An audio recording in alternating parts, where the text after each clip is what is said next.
Gold, trusted gold buyers. మీరు తాకట్టు పెట్టిన బంగారాన్ని విడిపించి ఈ రోజు ఉన్న మార్కెట్ ధరకు కొనబడను.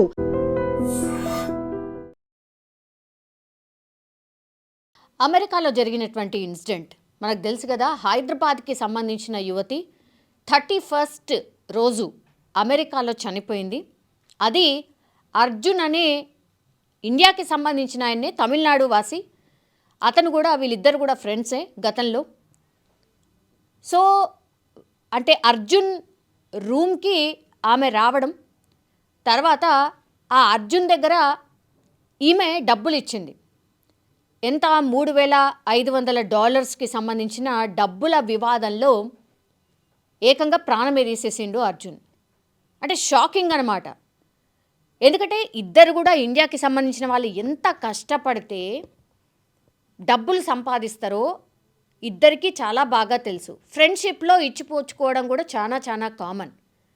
కానీ నిజంగా మానవత్వం లేకుండా ఎవరైనా డబ్బులు అడిగితే మాత్రం దయచేసి ఇవ్వద్దు అని చెప్పడానికే ఇదొక బెస్ట్ ఎగ్జాంపుల్ తెలుసా. చాలా టైమ్స్ ఏమవుతుందంటే మనకు చాలా దగ్గర చాలా మంచి ఫ్రెండ్స్ ఉన్నా సరే ఎప్పుడైనా డబ్బులు అడిగితే మాత్రం ఒకవేళ ఇవ్వాలనుకుంటే అవి రావు అనుకునే ఇవ్వండి.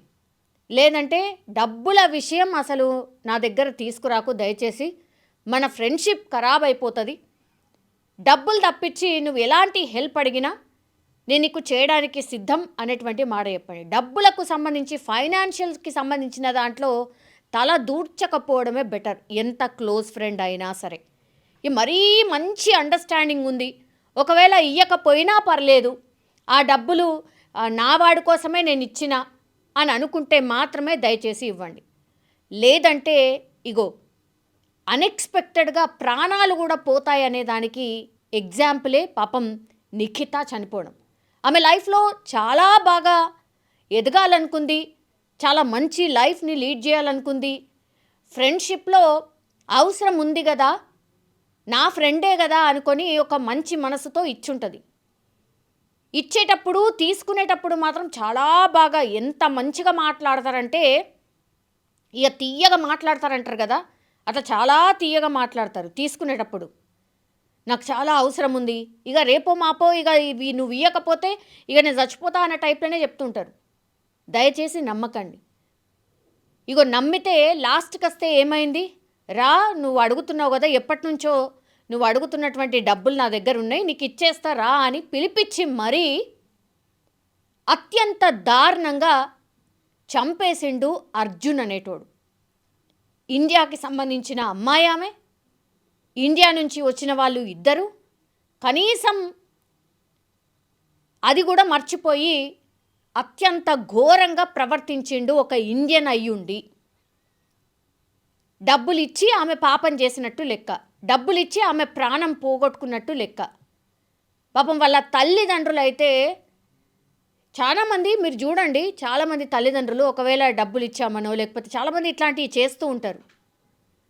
ఇవ్వట్లేదు అని చాలా ఎన్నో సందర్భాల్లో అసలు ఎప్పుడో ఇచ్చుంటారు, అవి ఇంకా ఇస్తలేడని మనకెప్పుడో తెలుస్తుంది. అప్పుడు తల్లిదండ్రులు చాలామంది ఒకటే చెప్తారు, అరే పోతే పోయినారా నాయన డబ్బులు, మళ్ళా సంపాదించుకోవచ్చు, దొంగడు పడి దోచుకున్నాడు అనుకో, వాటి జోలికి కూడా పోకు, చాలామంది ఇట్లా ప్రాణాలు పోతున్నాయి, వాటితో సోపత్ చేయకు, వాటితో ఫ్రెండ్షిప్ వద్దిగా నీకు అని చాలామంది తల్లిదండ్రులు చెప్తూ ఉంటారు పిల్లలకి. ఎందుకంటే ఇగో ఇట్లాంటి ఎగ్జాంపుల్స్ గతంలో కూడా చాలా జరిగినాయి. సో ఇది గుర్తుంచుకోవాల్సినటువంటి అంశం, ఎవ్వరు కూడా మర్చిపోవద్దు. నిజంగా నా ఫ్రెండే కదా ఇస్తాడు కదా అని అనుకుంటే అంతే సంగతులు. ఇప్పుడు అర్జున్ చేసింది ఏంటి అంటే నమ్మించి ఆమె గొంతు కోసేసిండు. మళ్ళా 31 తారీఖున పాపం చంపేస్తాడు. చంపిన తర్వాత 2 రోజులకి అంటే మొత్తం సెట్ చేసుకున్నాడు అన్నట్టు, ఇక ఇండియాకు వచ్చేయాల్సిందే, నేను దొరికిపోతా, నన్ను అరెస్ట్ చేస్తారు అని పూర్తి స్థాయిలో ప్రిపేర్ అయిపోయాడు. ఆ 2 రోజులల్లో మొత్తం అంతా అక్కడున్న సెటిల్మెంట్లు అంతా చేసేసుకొని ఇక పోలీసులకు ఇన్ఫర్మేషన్ ఇచ్చి వెంటనే ఫ్లైట్ ఎక్కేసిండు. అంటే పిచ్చోళ్ళు అనుకున్నాడా, అసలు నేను దొరకా అనుకున్నాడా, ఏమనుకున్నాడో తెలియదు. అమెరికాకి సంబంధించిన పోలీసులు లుకౌట్ నోటీసులు జారీ చేశాను. ఇగో ఫలానా అబ్బాయి 31 తారీఖున ఆయన రూమ్లోనే ఇట్లా ఒక అమ్మాయి చనిపోయి ఉంది, అనుమానం ఉంది ఇతని మీద అని ఆయన ఫోటో అండ్ డీటెయిల్స్ అన్నీ కూడా రిలీజ్ చేసిండ్రు. ఆ ఇన్ఫర్మేషన్ ఇండియాకు కూడా పాస్ చేసిండ్రు. అసలు ఎక్కడ వాసి ఏంటి అవన్నీ కూడా క్షుణ్ణంగా పరిశీలించినప్పుడు తమిళనాడులో దొరికిండు. తమిళనాడులో దొరికిన తర్వాత కూడా బుకాయించే ప్రయత్నం చేసిండు. లే నాకేం సంబంధం లేదు అది ఇది అని ఏదో చెప్పే ప్రయత్నం చేసిండు. పోలీసులు వాళ్ళ స్టైల్లో వాళ్ళ ఇన్వెస్టిగేషన్ ఎట్లుంటుందో మన అందరికీ తెలిసింది కదా. వాళ్ళ స్టైల్లో 4 అంటించిండ్రో మరి ఇంకేం చేసిండ్రో తెలియదు, కానీ నిజమైతే ఒప్పుకున్నాడు. అవును ఇట్లా $3,500 నుంచి $4,000 వరకు నాకు ఇచ్చింది, సో అది రీపే చేయమని నన్ను బాగా సతాయిస్తుంది, బాగా ఇబ్బంది పెడుతోంది, అందుకని నా వల్ల కాక ఇగో నేను ఈ అమ్మాయిని చంపేశా అని ఒప్పుకున్నాడట. ఇగో ఇంత దారుణమైన ఇన్సిడెంట్స్ ఉంటాయి. అందుకే నేను పదే ఎందుకు చెప్తున్నా అంటే చాలా చిన్నగా కనిపిస్తుంది. ఇప్పుడు ఇది 3.5 లక్షల నుంచి 4 లక్షల అమౌంట్ అనుకుందాం సపోజ్, కానీ ఆ అమ్మాయికి చాలా ఇంపార్టెంట్. ఇండియన్ కరెన్సీలో మనకు తెలుసు దాని ఇంపార్టెన్స్ ఏంది అనేది. ఇప్పుడు లాస్ట్కి వస్తే అమ్మాయిని లేకుండా చేసేసిండు, ఎస్కేప్ అయి మళ్ళీ ఇండియాకే వచ్చిండు, ఇప్పుడు పట్టుబడ్డాడు. అటు అర్జున్ చేసిన పనికి వాళ్ళ తల్లిదండ్రులు తలదించుకోవాల్సిందే.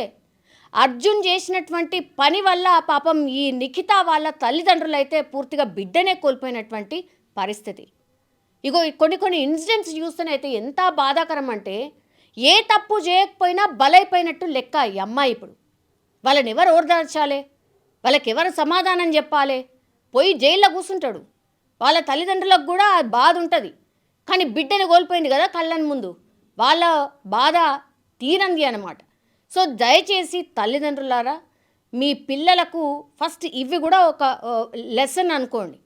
వాళ్ళకి చెప్పండి, ఎవరికి డబ్బులు ఇవ్వద్దు, ఇవ్వాల్సి వస్తే మాత్రం ఇక మర్చిపో, అవి రాకున్నా పర్లేదు అనుకుంటేనే ఇవ్వు, లేదంటే మొహం మీదనే నా దగ్గర లేవు, నాతోని కావు అని చెప్పడం నేర్పించండి.